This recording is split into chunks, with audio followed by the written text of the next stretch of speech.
ಕುಂಭ ಸಂಭವ ಎಂಬ ಕನ್ನಡ ಸಿನಿಮಾ ಬಿಡುಗಡೆಗೆ ಸಜ್ಜಾಗಿದ್ದು ಈ ಚಿತ್ರದಲ್ಲಿ ವಿಶೇಷವಾದ ಪಾತ್ರವನ್ನು ಮಾಡಿರುವಂಥ ಪ್ರಿಯಾ ಅವ್ರನ್ನ ನೊಟ್ಟಿಗಿದ್ದಾರೆ. ಅವ್ರನ್ನ ಮಾತಾಡ್ಸೋಣ. ಪ್ರಿಯಾ ಅಂದ ಕೂಡಲೇ ಯಾರಿಗೂ ಕೂಡ ನೆನಪಾಗಲ್ಲ. ಅದೇ ಇನ್ಸ್ಪೆಕ್ಟರ್ ಜಾನಕಿ ಅಂತ ಹೇಳಿದ ಕೂಡಲೇ ಎಲ್ರಿಗೂ ಕೂಡ ನೆನಪಾಗುತ್ತೆ. ಅವ್ರನ್ನ ನೊಟ್ಟಿಗಿದ್ದಾರೆ, ಅವ್ರನ್ನ ಮಾತಾಡ್ಸೋಣ. ಮೇಡಮ್, ಮೊದಲನೇದಾಗಿ ಹೇಗಿದ್ದೀರಾ? ನಾನು ತುಂಬ ಚೆನ್ನಾಗಿದ್ದೀನಿ ಸರ್, ನೀವು ಹೇಗಿದ್ದೀರಿ? ಮೇಡಮ್, ನಿಮಗೆ ಪೊಲೀಸ್ ಪಾತ್ರ ತುಂಬ ಫಿಟ್ ಆಗ್ತಾ ಇದೆ ಇತ್ತೀಚೆಗೆ. ಎಲ್ಲರೂ ಕೂಡ ನಿಮಗೆ ಪೊಲೀಸ್ ಕ್ಯಾರೆಕ್ಟರ್ನೇ ಆಗ್ತಾ ಇದ್ದಾರೆ.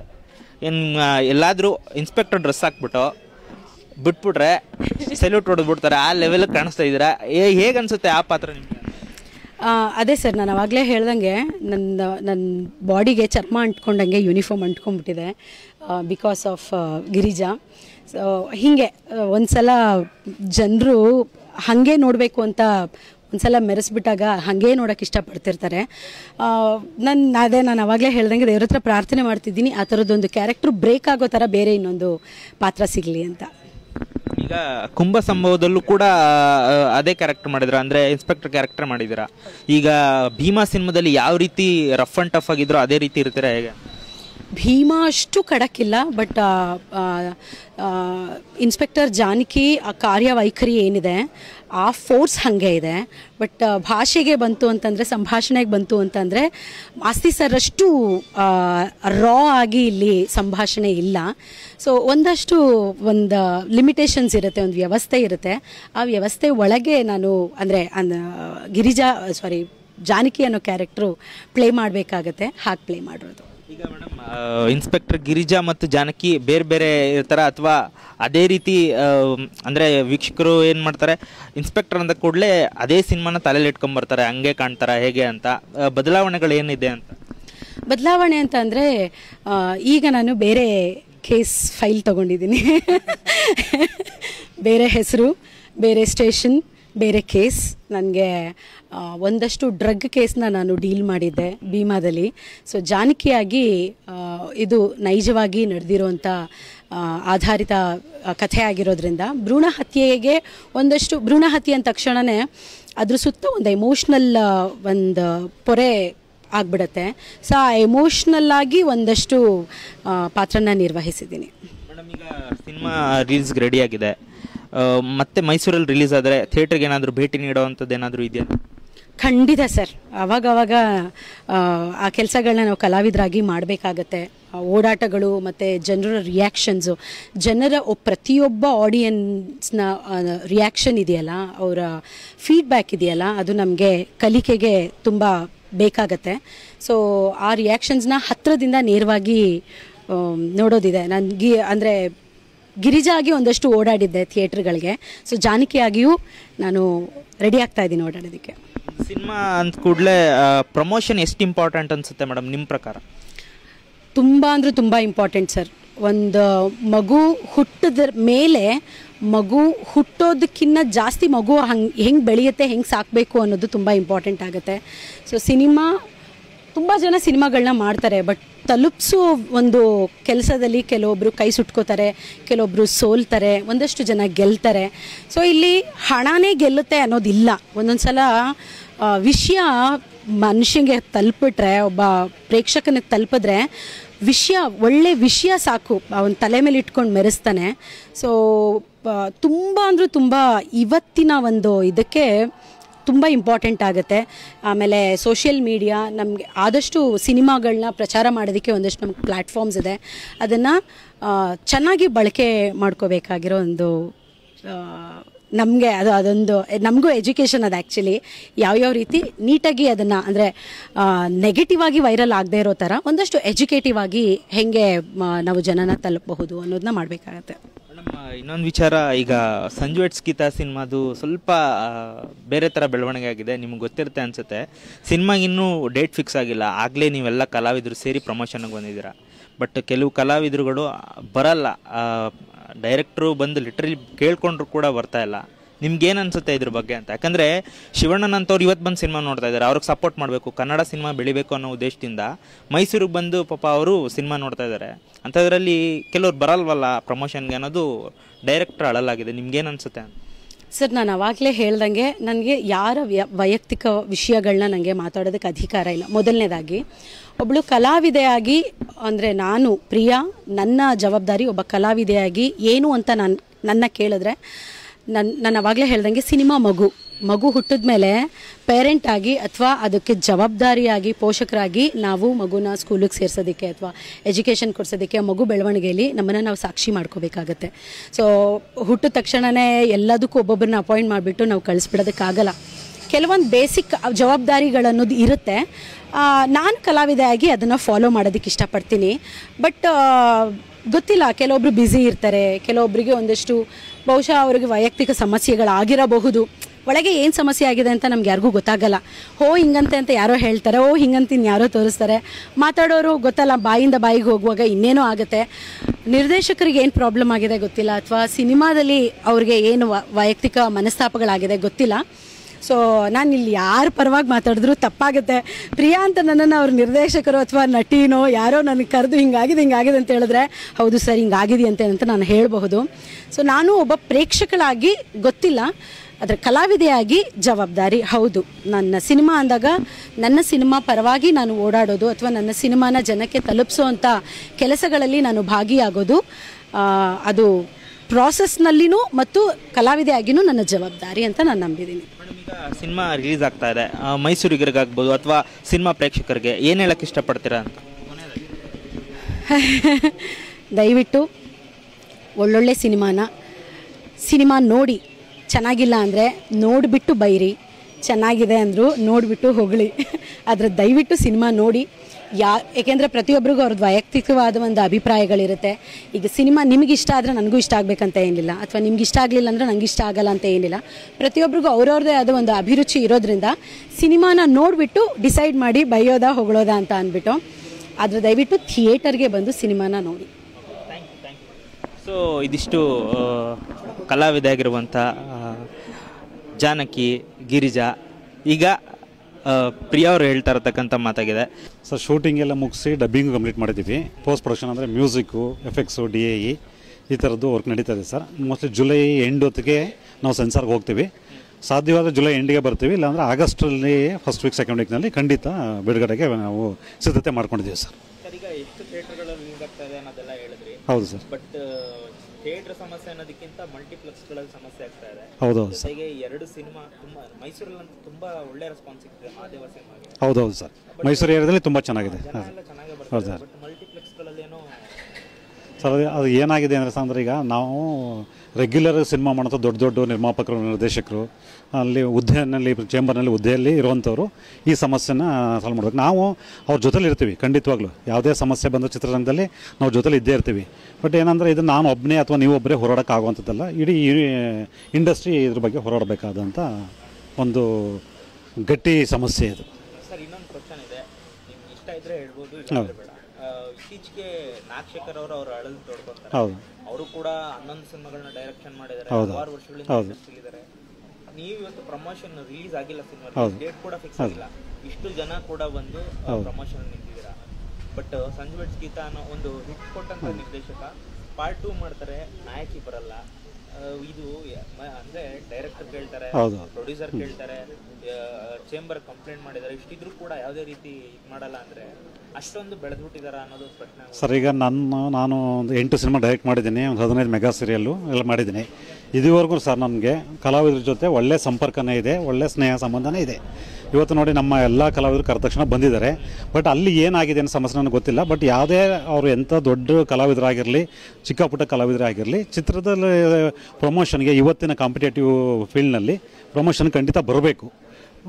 ಅದ್ರ ಬಟ್ ಅದ್ರ ಒಳಗಡೆ ಇನ್ನರ್ ಏನಿದೆ ಅಂತ ನನಗೆ ಗೊತ್ತಿಲ್ಲ. ಬಟ್ ಅವ್ರು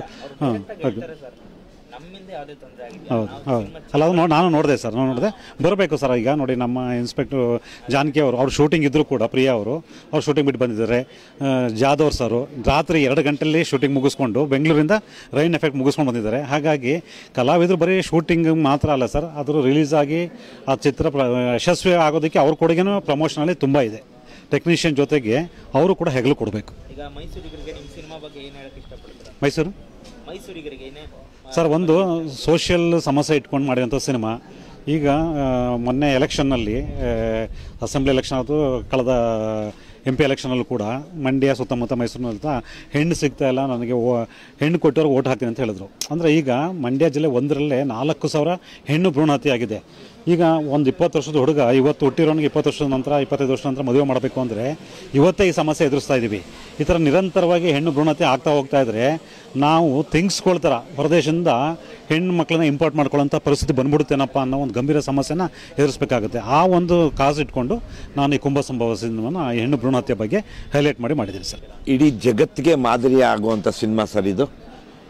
ಇತ್ತೀಚೆಗೆ ಮಂಡ್ಯದಲ್ಲಿ ನಡೆದಂಥ ಹೆಣ್ಣು ಭ್ರೂಣ ಹತ್ಯೆಗಳ ಕಥೆಯನ್ನಿಟ್ಕೊಂಡು ಇದರಲ್ಲಿ ರಾಜಕಾರಣಿಗಳು ಯಾವ ಥರ ಇನ್ವಾಲ್ವ್ ಆಗಿದ್ದರು, ಹಾಸ್ಪಿಟ್ಲ್ಗಳನ್ನ ನಡೆಸೋದಾಗಲಿ, ಇದೆಲ್ಲ ಮಾಡೋದಾಗಲಿ, ಮಟ್ಟದಾಗಲಿ, ಅದನ್ನು ಕಾನೂನು ಅಂತಂದರೆ ಪೊಲೀಸ್ ಇಲಾಖೆ ಹೇಗೆ ಅದನ್ನು ನಿಲ್ಲಿಸ್ತು ಅಂತ ಹೇಳೋದೇ ಈ ಸಿನಿಮಾ ಸರ್. ಇವತ್ತು ಹೆಣ್ಣಿನ ಅಗತ್ಯ ಎಷ್ಟಿದೆ ಅಂತ ಗೊತ್ತಾಗ್ತಾ ಇದೆ. ಆ ರೇಷಿಯೋನೇ ನೋಡಿ, 100 ಜನ ಗಂಡಸರಿಗೆ ಇರೋದೇ ನಮ್ಮ ಹತ್ರ 67 ಹೆಣ್ಮಕ್ಳು. ಅದನ್ನು ಭ್ರೂಣ ಹತ್ಯೆ ಮಾಡಿ ಪಾಪದ ಕೃತ್ಯನ ನಾವು ನಿಲ್ಲಿಸಲೇಬೇಕು ಅಂಥೇಳಿ TN ನಾಗೇಶ್ ಅವರು ಅದ್ಭುತವಾದ ಒಂದು ಸಿನಿಮಾ ಮಾಡಿದ್ದಾರೆ. ಮನೆಯವರು ಕೂತು ಫ್ಯಾಮಿಲಿ ಸಮೇತ ಕೂತು ನೋಡೋವಂಥ ಚಿತ್ರ. ದಯಮಾಡಿ ಎಲ್ಲರೂ ಚಿತ್ರವನ್ನು ನೋಡಿ ಪ್ರೋತ್ಸಾಹ ಮಾಡಿ. ಈ ಥರ ಸಾಮಾಜಿಕ ಸಮಸ್ಯೆಗಳನ್ನು ಫೇಸ್ ಮಾಡುವಂಥ ಸಿನಿಮಾಗಳಿಗೆ ನೀವು ಪ್ರೋತ್ಸಾಹ ನೀಡಿ ಅಂತ ಕೇಳ್ಕೊತೀನಿ. ನಮಸ್ಕಾರ. ನಂದಿದು ಮೊದಲನೇ ಸಿನಿಮಾ. ಸೊ ನನಗಂತೂ ತುಂಬ ಖುಷಿ ಆಗ್ತಿದೆ. ನಾನಲ್ಲಿ ಆ್ಯಕ್ಟ್ ಮಾಡಿದ್ದು ಒಂದೊಂದು ಸರ್ ತುಂಬ ಚೆನ್ನಾಗಿ ಗೈಡ್ ಮಾಡಿದರು. ಹೇಗೆಲ್ಲ ಇದು ಒಂಥರ ಚಾಲೆಂಜಿಂಗ್ ಕ್ಯಾರೆಕ್ಟರ್ ಅಂತಲೇ ಹೇಳ್ಬೋದು.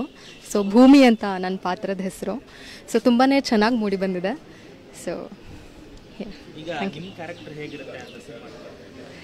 ನಾನೊಂದು ಕಾಲೇಜ್ ಹುಡುಗಿ ಅಷ್ಟೇ. ಸೊ ಇದೇನು ನನ್ನ ಅಷ್ಟೊಂದು ಎಲಾಬ್ರೇಟ್ ಮಾಡೋದು ಬೇಡ ಇವಾಗಲೇ ಅಂತ, ಬಿಕಾಸ್ ಅಷ್ಟೇನು ಲೈಕ್ ಹೇಳಬಾರ್ದು ಅಂತ ಹೇಳಿದ್ದಾರೆ. ಲೈಕ್ ಈಗ ಕತೆ ಬಗ್ಗೆ ಹೇಳಿದ್ರು, ಮಂಡ್ಯದಲ್ಲಿ ನಡೆದಂತ ಘಟನೆ ಇಟ್ಕೊಂಡು ಸಿನಿಮಾ ಮಾಡಿದ್ರು ಅಂತ. ಈಗ ನಾಯಕ ನಟರಿಗೆ ಯಾವ ನಿಟ್ಟಿನಲ್ಲಿ ಒತ್ತು ಕೊಟ್ಟಿರ್ತಾರೋ ಅದೇ ನಿಟ್ಟಿನಲ್ಲಿ ನಿಮ್ಮ ಪಾತ್ರಕ್ಕೂ ಇದೆಯಾ ಅಂತ, ಪಾತ್ರಕ್ಕೂ ಕೂಡ ಅಷ್ಟೇ ವ್ಯಾಲ್ಯೂ ಕೊಟ್ಟು ತೆಗೆದಿದ್ದಾರೆ?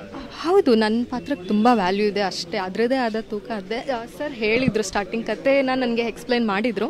ಸೊ ಹಾಗಾಗಿ ಈ ಕತೆ ತುಂಬ ಆ ಕತೆ ನನಗೆ ತುಂಬ ಇಷ್ಟ ಆಗಿ ನಾನು ಒಪ್ಕೊಂಡೆ. ತುಂಬ ತೂಕವಾಗಿದೆ ಆ ಕತೆ ಅಂತಲೇ ಹೇಳ್ಬೋದು. ತುಂಬ ಚೆನ್ನಾಗಿ ಬಂದಿದೆ ಪಾತ್ರ.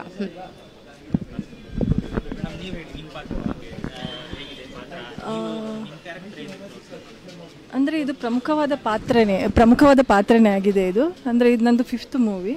ಪ್ರತಿಯೊಂದರಲ್ಲೂ ಗೊತ್ತಲ್ಲ ನಿಮಗೆ ಮೂವಿ ಯಾವ ಥರ ಇರುತ್ತೆ. ಇಲ್ಲಿ ಎಲ್ಲ ಪಾತ್ರವೂ ಪ್ರಮುಖವಾಗಿದೆ. ಸೊ ಅಂದರೆ ಹೆಣ್ಮಕ್ಳಿಗೆ ಅಂದರೆ ಇದರಲ್ಲಿ ಒಳ್ಳೆ ಸಂದೇಶ ಇದೆ. ಈಗ ಹಳ್ಳಿಯಿಂದ ಸಿಟಿಗೆ ಬಂದಾಗ ಪಾಪ ಪೇರೆಂಟ್ಸ್ ಏನೋ ಒಂದು ಡ್ರೀಮ್ ಇಟ್ಟು ಕಳಿಸ್ಕೊಟ್ಟಿರ್ತಾರೆ. ನಾವು ಆ ಹೆಣ್ಮಕ್ಳದನ್ನ ಆ ಒಂದು ಪ್ರತಿಯೊಂದು ಹೆಜ್ಜೆನ ಎಷ್ಟು ಹುಷಾರಾಗಿಟ್ಟರು ಸಾಕಾಗಲ್ಲ ಅನ್ನೋದೊಂದು ಇಲ್ಲಿ ಸಂದೇಶ ಇದೆ.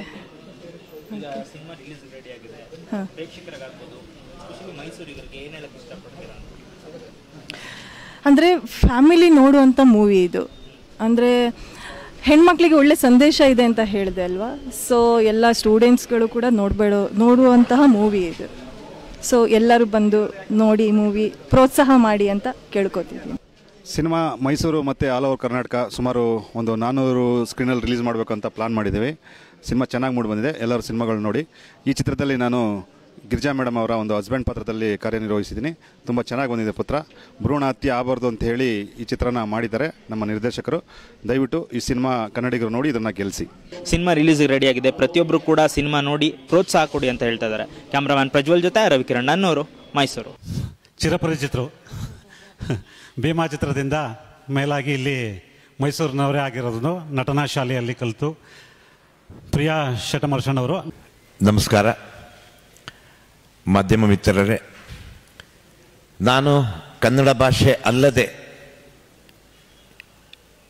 ಇನ್ನೂ 4 ಭಾಷೆಗಳಲ್ಲಿ ಚಿತ್ರಗಳಲ್ಲಿ ಅಭಿನಯಿಸಿದ್ದೀನಿ. ಜೊತೆಗೆ 148 ಸಿನಿಮಾ ಮಾಡಿದ್ದೀನಿ. ಆದರೆ ಇದೊಂದು ಸಿನಿಮಾ ನನಗೆ ತುಂಬ ಭಿನ್ನವಾಗಿ ಕಂಡಿದ್ದು. ಯಾಕಪ್ಪ ಅಂತಂದರೆ, ಸಾರ್ ಹೇಳಿದಾಗೆ ಮಂಡ್ಯ ಜಿಲ್ಲೆಯಲ್ಲಿ ನಡೆದಂಥ ಹೆಣ್ಣು ಭ್ರೂಣ ಹತ್ಯೆಗಳ ಕಥೆಯನ್ನು ಇಟ್ಟುಕೊಂಡು ಇವರು ಆ ಕಥೆಯಲ್ಲಿ ಪೊಲೀಸ್ ಇಲಾಖೆ ಮತ್ತು ರಾಜಕಾರಣಿಗಳು ಯಾವ ರೀತಿ ಗೊಂದಲವನ್ನು ಸೃಷ್ಟಿ ಮಾಡ್ತಾರೆ, ಯಾವ ರೀತಿ ಸಮಾಜವನ್ನು ಯಾವುದೋ ಒಂದು ಬೇರೆ ದಾರಿ ಕರ್ಕೊಂಡು ಹೋಗ್ತಾರೆ, ಆದರೆ ಕೊನೆಯಲ್ಲಿ ಅದು ಕಾನೂನು ಅಂತಂದರೆ ಪೊಲೀಸ್ ಇಲಾಖೆನೇ ಗೆಲ್ಲುತ್ತೆ. ಆ ಚಿತ್ರದಲ್ಲಿ ಒಂದು ರಾಜಕಾರಣಿಯ ಪಾತ್ರವನ್ನು ನಾನು ಮಾಡಿದ್ದೇನೆ. ತುಂಬ ಕತೆಗೆ ಮಿಳಿತವಾದಂಥ ಸಂಭಾಷಣೆ, ಕತೆ ಎಲ್ಲವನ್ನು ನಾಗೇಶ್ ಸರ್ ತುಂಬ ಚೆನ್ನಾಗಿ ಮಾಡಿದ್ದಾರೆ. ಅಂದರೆ ಸಾಕಷ್ಟು ಸಮಯ ತಗೊಂಡು ಇದಕ್ಕೆ ಕತೆ ಬರೆದು ಇದಕ್ಕೆ ಇಂತಿಂಥವರೇ ಬೇಕು ಇಂತಿಂಥವರೇ ಬೇಕು ಅಂತ ಆಯ್ಕೆ ಮಾಡಿ, ಜೊತೆಗೆ ವಲ್ಲಿಯವರು ಮತ್ತು ಸಾರು ಇವರೆಲ್ಲ ಸೇರಿಕೊಂಡು ಒಂದು 5-6 ಜನ ಸೇರಿಕೊಂಡು ಈ ಸಿನಿಮಾ ಮಾಡಿದ್ದಾರೆ. ದಯಮಾಡಿ ಮಾಧ್ಯಮ ಮಿತ್ರರು ನಮ್ಮ ಚಿತ್ರಕ್ಕೆ ಹೆಚ್ಚಿನ ಪ್ರಚಾರವನ್ನು ಕೊಟ್ಟು ಚಿತ್ರ ಯಶಸ್ವಿ ಆಗೋ ಹಾಗೆ ಮಾಡಬೇಕು ಅಂತ ತಮ್ಮಲ್ಲಿ ಬೇಡ್ಕೋತೀನಿ. ನಮಸ್ಕಾರ. ಎಲ್ಲ ಮಾಧ್ಯಮ ಮಿತ್ರದವರಿಗೆ ನನ್ನ ನಮಸ್ಕಾರ. Thank you so much. ನಿಮ್ಮ ಸಮಯನ ಬಿಡು ಮಾಡಿಕೊಂಡು ನಮಗಾಗಿ ನಿಮ್ಮ ಸಮಯನ ಕೊಡ್ತಿರೋದಕ್ಕೆ ಥ್ಯಾಂಕ್ ಯು ವೆರಿ ಮಚ್. ಮೊದಲಿಗೆ ಸರ್ ಹೇಳಿದ್ರು, ಅವ್ರು ನನ್ನ ಪರಿಚಯ ಮಾಡಬೇಕಾದ್ರೆ ಪಾಸ್ ತೊಗೊಂಡಿದ್ದು ನೋಡಿ ನನ್ನ ಹೆಸರು ಮರೆತುಬಿಟ್ಟಿದ್ದಾರೇನೋ ಅಂದ್ಕೊಂಡು ಗಾಬರಿ ಆಗಿಬಿಟ್ಟೆ.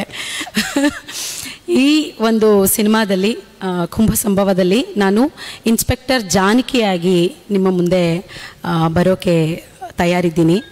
ಸೊ ಹೆಸರಿಗೆ ಎಷ್ಟು ತಾಕತ್ತಿದೆಯೋ ಅಷ್ಟೇ ತಾಕತ್ತು ಪಾತ್ರದಲ್ಲೂ ಕೂಡ ಪ್ರತಿ ಕ್ಷಣದಲ್ಲೂ ನೀವು ನೋಡುವಾಗ ಅದು ಅನುಭವಕ್ಕೆ ಸಿಗುತ್ತೆ. ಅದಂತೂ ನಾನು ಘಂಟಾಘೋಷವಾಗಿ ಹೇಳಬಲ್ಲೆ. ಸೊ ಒಂದು ಸಿನಿಮಾ ಅಂತ ಅಂದರೆ ನನ್ನ ಪ್ರಕಾರ ಪ್ರತಿಯ ಒಂದು ಕೆಲಸಕ್ಕೂ ಅದರದ್ದೇ ಆದ ಒಂದು ಮಾನ್ಯತೆ, ಅದರದ್ದೇ ಆದ ಒಂದು ರೆಸ್ಪಾನ್ಸಿಬಿಲಿಟಿ ಅನ್ನೋದು ಇರುತ್ತೆ. ಸೊ ನನ್ನ ಪ್ರಕಾರ ಸಿನಿಮಾ ಅನ್ನೋದು ಜನರಿಗೆ ಸುಲಭವಾಗಿ ಸಿಗೋವಂಥ ಒಂದು ಪ್ರಭಾವಿ ಮಾಧ್ಯಮ.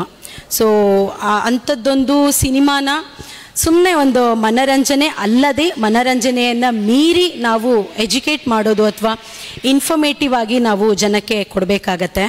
ಸೊ ಅದೊಂದು ಸಿನಿಮಾ ಜವಾಬ್ದಾರಿ ಆಗಿರುತ್ತೆ.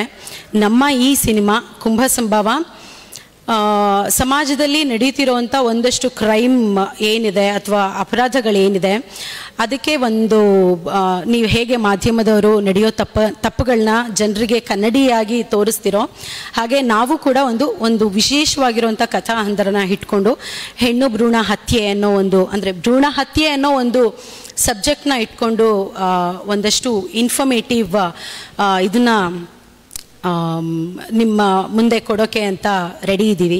ಸೊ ಕನ್ನಡ ಸಿನಿಮಾನ ಪ್ರೋತ್ಸಾಹ ಮಾಡಿ ದಯವಿಟ್ಟು ಎಲ್ಲರಿಗೂ ನಾನು ಕೇಳ್ಕೊಳ್ಳೋದೊಂದೇ, ಥಿಯೇಟರ್ಗೆ ಬಂದು ಕನ್ನಡ ಸಿನಿಮಾನ ಅಭಿಮಾನದಿಂದ ಪ್ರೀತಿಯಿಂದ ನೋಡಿ ಆಶೀರ್ವಾದ ಮಾಡಿ ಅಂತ ಕೇಳ್ಕೊತೀನಿ. Thank you so much. ನಾನು ಮೈಸೂರಲ್ಲಿರೋದ್ರಿಂದ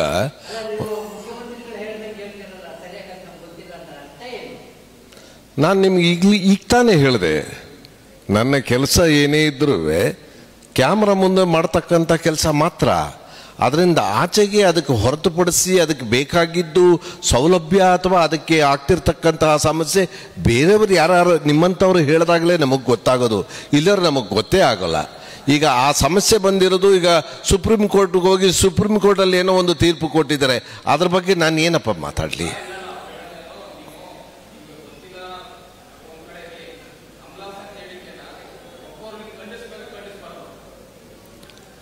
ಸರ್, ಈಗ ವೈಯಕ್ತಿಕವಾಗಿ ಒಬ್ಬೊಬ್ಬರು ಒಂದೊಂದು ಥರ ಹೇಳ್ತಾರೆ ಸರ್. ಈಗ ಅಲ್ಲ ನೀವು ಒಂದು ವೇದಿಕೆ ಮೇಲೆ ಕೂತಿದ್ದಾಗ ನನ್ನ ವೈಯಕ್ತಿಕವಾಗಿ ನಾನು ಹೇಳ್ತೀನಿ.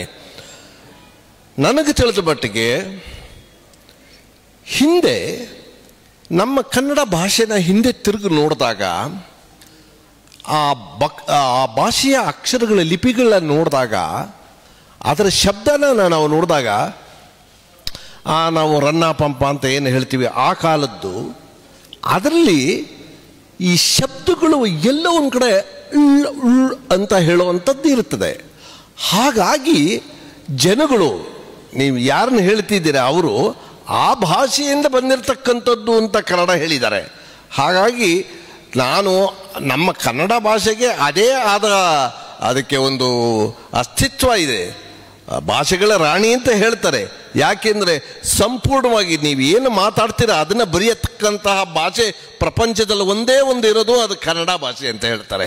ಹಾಗಾಗಿ ಇದು ಸಂಪೂರ್ಣವಾದ ಭಾಷೆ, ನೀವು ಆಡೋದಕ್ಕೂ ಬರೆಯೋದಕ್ಕೂ ಒಂದೇ ಆಗಿರುತ್ತೆ. ಆದ್ದರಿಂದ ಈ ಭಾಷೆ ಅಲ್ಲಿಂದ ಬಂತ ಇಲ್ಲಿಂದ ಬಂತ ಅಂತ ಹೇಳೋದು ಅನವಶ್ಯಕ ಅಂತ ನಾನು ಹೇಳ್ತೀನಿ.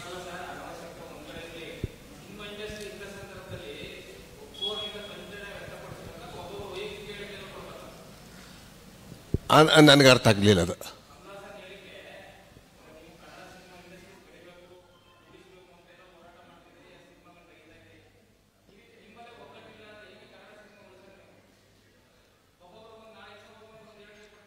ಸರ್, ನಮ್ಮಲ್ಲಿ ಒಗ್ಗಟ್ಟಿಲ್ಲ ಅಂತ ಹೇಳೋದಕ್ಕೆ ನಾನು ಒಂದು ಸಂಘಟನೆ ಒಳಗೆ ನಾನು ಯಾವುದೋ ಒಂದು ಅಸ್ತಿತ್ವ ಇರತಕ್ಕಂತಹ ಒಂದು ಪದವಿಲಿಲ್ಲ ಸರ್. ಈಗ ನನ್ನಿಂದ ಏನಾಗಬೇಕು ಹೇಳಿ ನಾನು ಮಾಡ್ತೀನಿ ಅಷ್ಟೇ.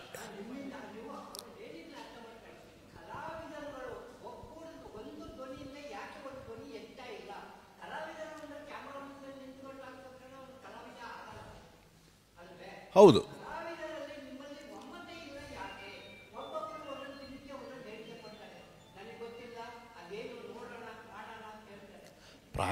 ಪ್ರಾಯಶಃ ಅದು ಕಾನೂನು ಪರಿಮಿತಿಲಿ ಬರೋದ್ರಿಂದ ಆ ಥರ ಹೇಳ್ತಾರೋ ಏನೋ ಗೊತ್ತಿಲ್ಲ ಸರ್. ನನಗೆ ಅದ್ರ ಬಗ್ಗೆ ಹೆಚ್ಚಾಗಿ ಮಾತಾಡೋಕ್ಕಾಗಲ್ಲ.